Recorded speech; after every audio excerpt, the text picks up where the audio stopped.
បងប្អូនមួយចំនួនគឺគាត់កំពុងតែលេងហ្គេមបាទដូចជាលេង Facebook លេង YouTube កំពុងតែមើលអូសចុះអឡើងអូសចុះអឡើងអញ្ចឹងគឺមានមិត្តភ័ក្តិរបស់យើងនឹងខំមកតាមឆាតឬក៏ឆាតមករំខានយើងអញ្ចឹងដើម្បីកុំឲ្យពួកគាត់រំខានយើងនៅពេលដែលយើងមើល YouTube លេង Facebook បាទមើល TikTok អីជាដើមអញ្ចឹងបងប្អូនអាចបិទបាន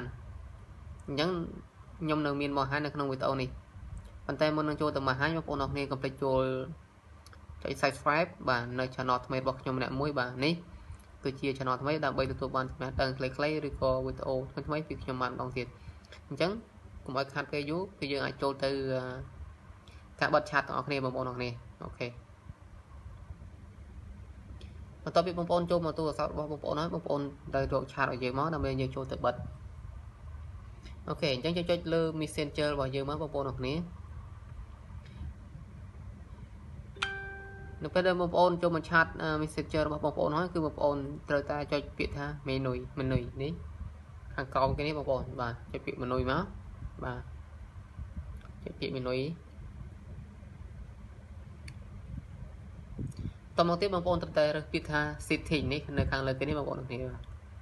នៅ setting នេះអូខេយើងចុចលើនឹងមកយើងរុញដល់លើទៅរកពាក្យនេះ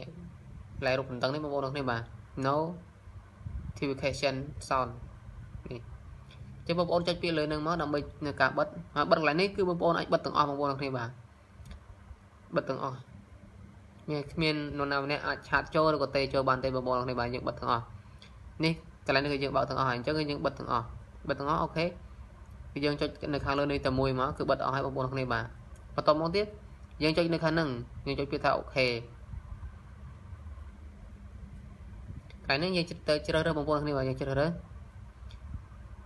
ឧទាហរណ៍បងប្អូនជ្រើសរើស24ម៉ោង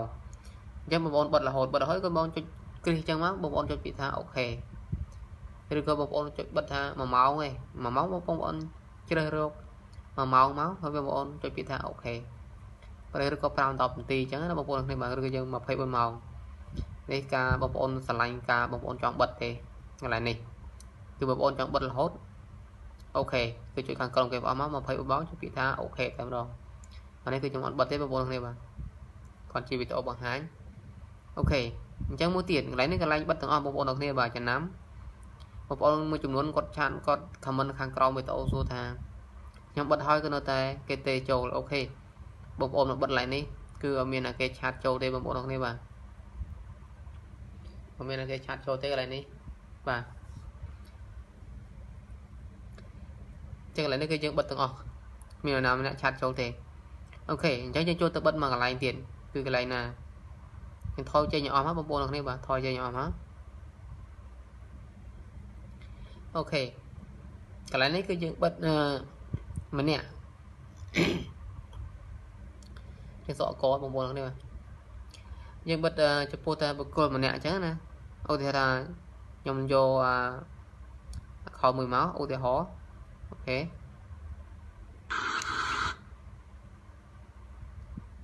ខ្ញុំរកមើលសិនបងប្អូនគ្នាបាទ